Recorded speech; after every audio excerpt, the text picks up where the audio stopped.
was a game warden. The game warden took the sturgeon, fined the guy something like $1,000, and he lost his fishing license for life.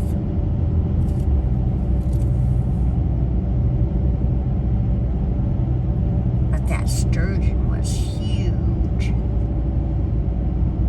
I haven't seen any of them for a while. Of course, I'm not down that way. They're only down in that river, I think, area. Yeah, the Cisco area. The Abenaki Indians used to feast on them. Yep. That's something I wanted to do and my husband wouldn't let me. I wanted to go to the digs when they were digging to find the Indian relics and stuff. He wouldn't let me go, the son of a bitch.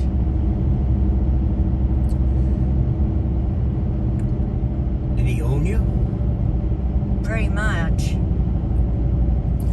That's no way to have a relationship. No, it isn't. I was afraid of him, and You want to go somewhere, you should be able to go. yeah, well, when I was a nurse at Memorial County Mental Health and I was the med nurse and everything, used to drive clients up to the hospital to have blood tests for their med levels and stuff. And I had a client in the car with me, and my husband was working for Pike Industry.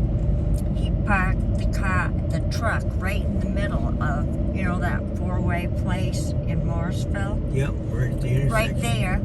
He parked that big truck, got out, came over to me, and he goes, "Who the hell do you have in your car?" I said, "I can't tell you, it's confidential." Santa Claus. And I said, "And I need to go to Copley." "Well, you better not have this person in your car very long. I'm going to be watching you." Well, then I had to take a desk job and a drop in pay just to stay off the roads and everything. I guess we will get on the interstate just for about 5 minutes, but then we're getting right back off. So I, Just to go around St. Albans City, I don't like driving through it. oh yeah. Anyway, in the end, if it hadn't been for my daughter that day that he pounded the hell out of me, and I thought he was going to kill me, my daughter called. I answered the phone, and she goes, "Mom, are you okay?" And this was after I'd had chemo and everything. I said, "No." And she said, "Do I need to call the police?" And I said, "Yes." And he grabbed the phone and pulled it out of the wall. Well, it was probably half an hour later, 3 state troopers showed up.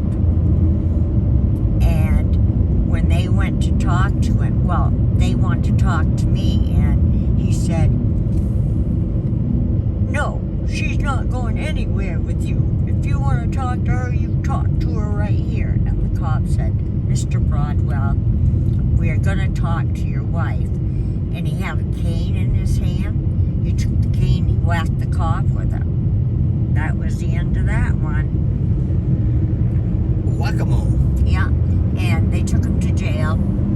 He spent the night, and the next day they called me from St. Albans and told me that he had been released and that he was not allowed at the house. They themselves put a no trespass and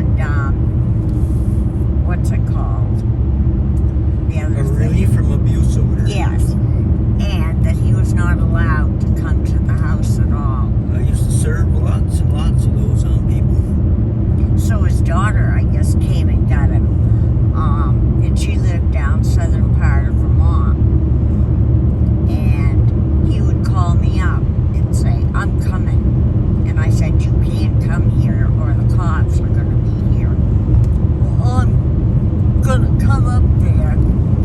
And he went outside, I guess. His daughter called me to tell me this and said, "Give me the fucking keys to my truck. Give them to me right now."